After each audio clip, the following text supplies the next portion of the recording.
It's the 25th of September, 2020. This is the RheumNow podcast. Hi, I'm Dr. Jack Cush, executive editor of RheumNow.com. This week, machine learning, meta-analyses, studies of transcriptomes.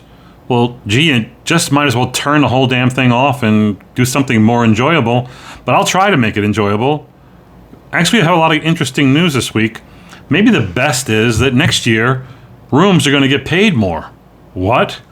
In 2020, the year everyone wants to forget, incomes are going to be way down, 30 to 50% for most people in practice. But CMS has come up with a new payment schedule for next year due to a lot of your lobbying efforts. The announcement from CMS and Medicaid services is that endocrinologists and rheumatologists lead the way with 17% and 16% higher reimbursement levels. Now, you're going to have to read the article that I posted to get the details if this really floats your boat. I'm paid the same no matter what, which means I'm not paid very much at all. But I think it's a good thing. Obviously, cognitive disciplines don't usually get big increases, and things like radiology and ophthalmology are going to take minus increases next year, so that's kind of good news. Maybe more good news. The EMA's CHMP, the Committee on Medicinal Products for Human Use, has recommended baricitinib for approval for the use of atopic dermatitis. And that's in atopic dermatitis patients who are candidates for systemic therapy, ones who have been refractory to other therapies. Is that really important? Well, I think it is, because you certainly know about the data on the JAK inhibitors, including TOFA, UPA, Barry, and I guess all the ones that will follow. Really incredible sort of news on a lot of skin disorders. And atopic dermatitis is on the list. This is maybe notable because it's the first possible indication for a skin-only disease other than psoriasis that we're going to see, and I think it's going to be a lot more in the future. Maybe so much so that, can you imagine dermatologists being the leading prescribers of JAK inhibitors in 2021 or 2022? It could happen. Talk to your dermatology colleagues. They'd like to know what you think about these products. A cluster analysis of nearly 200 patients with antiphospholipid syndrome looked to see what was most associated with mortality and the worst prognoses. They divided patients up into having venous thrombosis and arterial thrombosis and having cardiovascular risk factors. And in their analysis, they showed that if you had, not surprisingly, arterial thrombosis and cardiovascular risk factors, you were at higher risk for mortal outcomes and the poorest of outcomes. This is sort of what we see. I think that most of us see a lot of patients who have venous thrombotic events, and they kind of do well, especially if you're treating them. And we don't see many with arterial thrombosis, but when we do, the outcomes aren't so good. So it may be something to keep in mind when managing such patients. Annals of Internal Medicine made a big splash with an old news from Jeff Curtis and others about the risk of steroids causing serious infections. We know that steroids cause serious infections, especially at 10 milligrams, maybe even between 5 and 10. But what was seen in this study published in Annals was that it was a significant risk. It was dose dependent, but yes, even small doses, less than 5, were associated with an increased risk of serious infections in RA patients who are taking DMARDs. This was taken from claims data from Medicare populations and commercial insurance with Optum. I think, again, it underscores the fact that steroids are chronically dangerous. There is this argument made by some that everybody should be on a little bit of prednisone, whether it's for lupus, whether it's for RA, that you kind of do a little bit better in the long run, less hills and valleys, less flares and whatnot, easier to manage. But then is there a downside? I don't want to speak for Michelle Petrie, but I was with her in a lecture this last year where she was making a case that lupus can be managed, chronically managed, without steroids. I've always been of the thinking that patients should be on steroids. I'm rethinking this. I think we should probably get away from steroids and try to use more effective therapies. We have enough of them, So machine learning, this is going to be in our literature. The idea is you take big data You throw it into the mixer, and out comes things you never expected.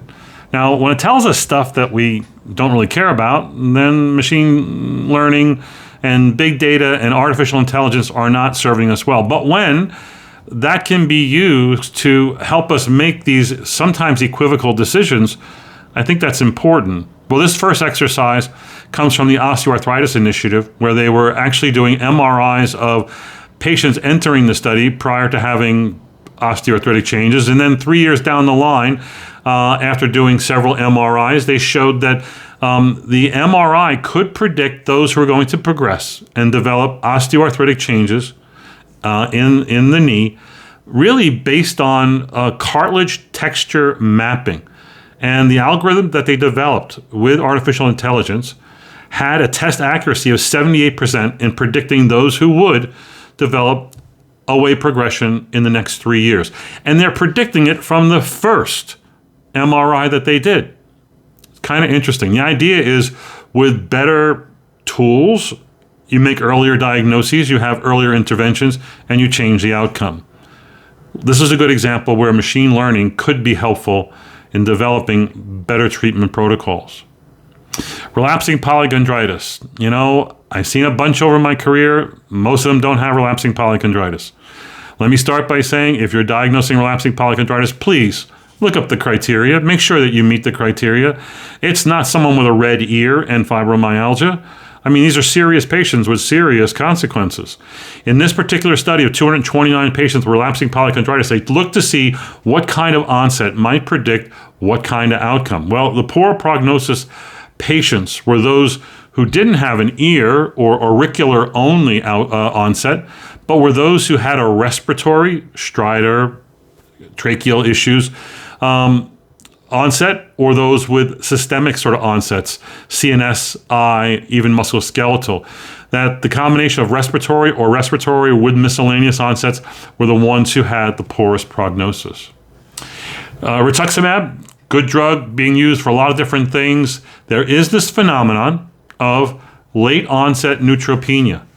In this particular study of 738 patients treated at a single center chronically with rituximab, they had a total of 107 late onset neutropenia. That's an ANC less than 1,000 that occurred in 71 patients, meaning a few of them got it more than once.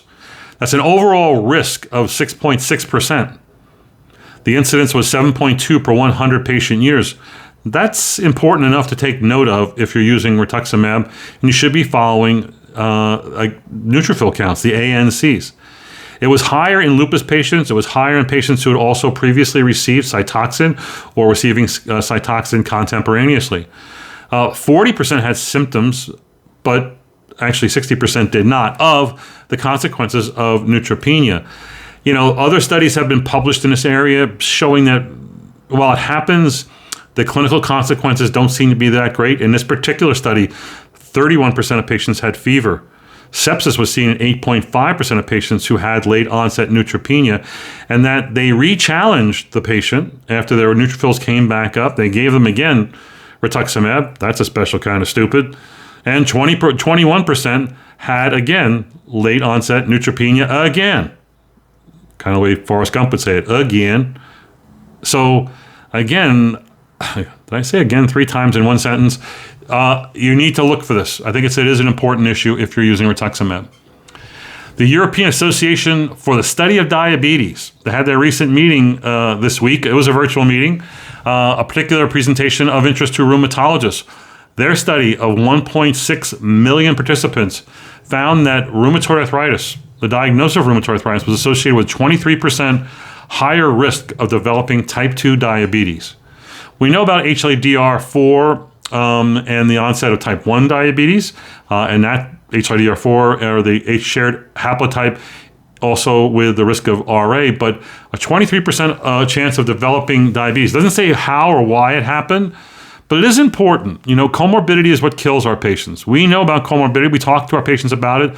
We as rheumatologists don't do a whole lot on comorbidity management. Are you doing A1Cs on your patients? Are you managing blood pressure when you see it? Are you checking lipids in patients who have drugs that don't cause hyperlipidemia, like the IL-6 inhibitors or even the JAK inhibitors?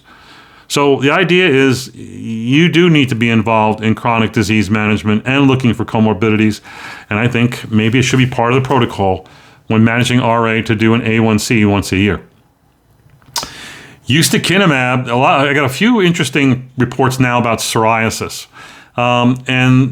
This particular report comes from this last week of JAMA Dermatology.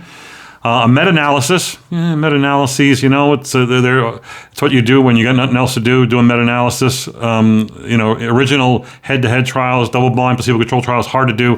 Meta-analyses, anybody can do. But, when you don't have the answer, sometimes it's all you got, and it's what you got to go with. This particular study looked at the risk of cardiovascular events in patients starting ustekinumab. A while back, like 2012, 11, 13, the 12/23 inhibitors were developed. There was a drug called breakinumab where there was the scuttlebutt was too many MACE events, major adverse cardiovascular events, strokes, heart attacks, etc. The drug wasn't developed for that reason and a bunch of others, but there were other 12/23s, and that's ustekinumab hits the market. It's currently on the market. It has no cardiovascular warning in its package insert or product label. This particular study set out to look at the issue again, looking for early cardiovascular events. Almost 10,000 patients starting ustekinumab. They had 179 who experienced a severe cardiovascular event, defined as either coronary artery syndrome, unstable angina, or stroke. When they looked at those patients, according to whether they had cardiovascular risk factors, high risk and low risk patients did not have any problems with cardiovascular events when they took ustekinumab.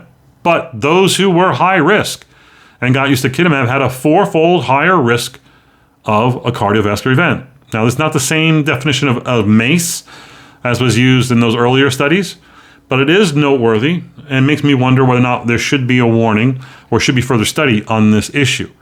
We do know that, number one, psoriasis patients, and this is a study of psoriasis patients, by the way, not psoriatic arthritis. Psoriasis patients are at higher risk for cardiovascular events, just like RA. Number two, this study didn't compare those on ustekinumab to those on other biologics, because if they did, they probably would have seen the same risk rate. And that's what's been seen in a number of meta-analyses that precedes this study. They compared cardiovascular events in ustekinumab versus other biologics like IL-17 or TNF inhibitors, for instance. So again, it's something to be on the lookout for. I don't think it's an absolute contraindication at this point, but it's worth noting. Worth noting is also another report that comes from one of the dermatology journals. Actually, this particular study looked at 209 biologic naive psoriasis patients who were about to begin a biologic. And they did a cardiovascular assessment of them, looking at coronary CT scores, and specifically we're looking at what they call high-risk coronary plaques, LRNCs, or lipid-rich necrotic core plaques, because these have a high risk of leading to cardiovascular events. So in this particular study, the LNRC, the high-risk lipid-rich core plaques, were correlated with the Framingham risk scores and also with disease activity scores for psoriasis. When they compared those who went on biologics, those that didn't go on biologics, those that didn't go on biologics had no change or maybe a positive change in their LRNC or their plaque scores. But those that went on biologics had a significant lowering of these plaque scores, suggesting a benefit to biologic therapy in high-risk patients, and that would be psoriasis patients. Also in psoriasis, Nature Communications this week had a nice report about restricted T-cell clones in psoriatic arthritis patients. And in this particular study, they got blood, they got synovial fluid from about 12 patients. And they did flow cytometry, they did transcriptome analyses, they looked at T-cell subsets, they looked at chemokines. And in this particular study, they showed that there was a 3-fold expansion of memory CD8 T cells, in the joints of PSA patients compared to blood. Moreover, single cell RNA sequencing of the T cell receptor suggests that there was clonal expansion of certain CD8 T cells, suggesting maybe a single antigen could be driving the process. They also showed that these patients had an increased expression or increased CXCR3, the chemokine receptor. This chemokine receptor, as you know, is when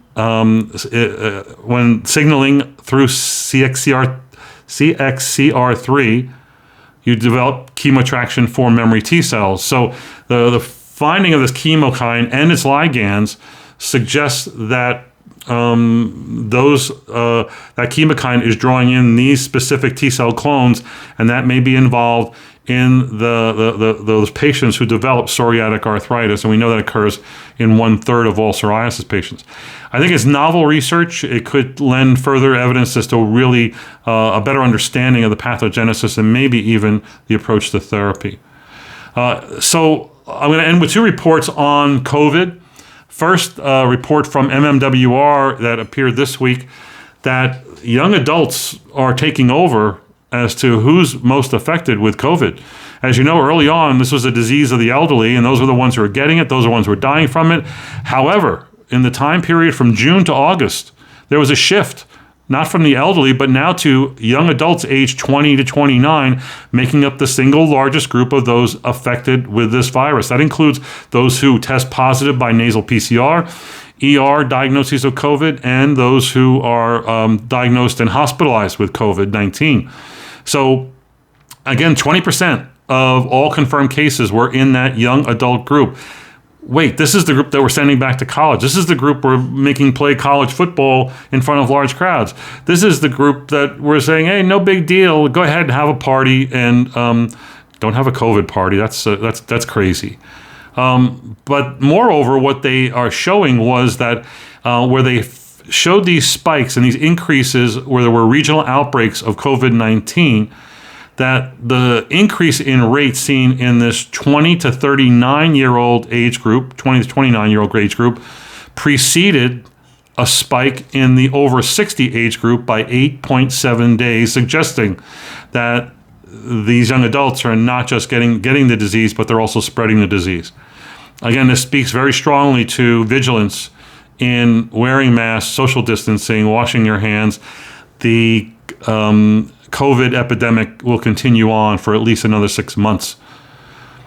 Another report, let me see, I have one more report here. Where is my other report? Well, I don't have another report. Well, I do. It's actually, yes. As of September 20th, the number of COVID deaths in the United States was 198,754. During the week, it went over 200,000. As of today, Friday, it's over 202,000, making for almost 4,000 new cases a week. In the last 7 days, 281,000 new cases of COVID. The trends over the last 2 months, have been about 40,000, as little as 30, a little more than 40,000 cases per day, and somewhere between 600 and 1,100 deaths per day in the United States. This is still a big problem.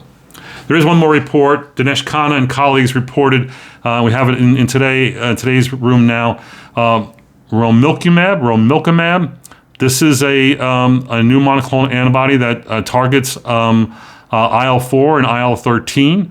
The idea here is that they gave this to early systemic sclerosis patients, 97 of them in fact, and they either gave them placebo or the new monoclonal antibody RMK, RheumNow, and they gave it because its effects on T cells and also on fibrosis, and they did show a significant difference in modified Rodnan skin scores. I think it was over 6 months. It could have been a year. I think it was 6 months, but it was significant, P.029, favoring the antibody over placebo. It's a win. It's a early phase 2 study. Early phase 2s don't often count very well because they often get disproven in phase 3, but this is exciting because we need scleroderma drugs that work. We need scleroderma drugs that work on skin, the scleroderma, as opposed to lung outcomes. So it'll be interesting to see where this goes in the future. That's it for this week. Go to the website to check out these citations and more. Go to the website, click on the Back Talk link, and give me your back talk. Tell me your case. Ask me your question. We'll cover it in future editions of the RheumNow podcast. And lastly, look out for our coverage of ACR 2020, the virtual meeting. You give us 2 hours, we'll cover the meeting for you. We'll talk next week. Bye.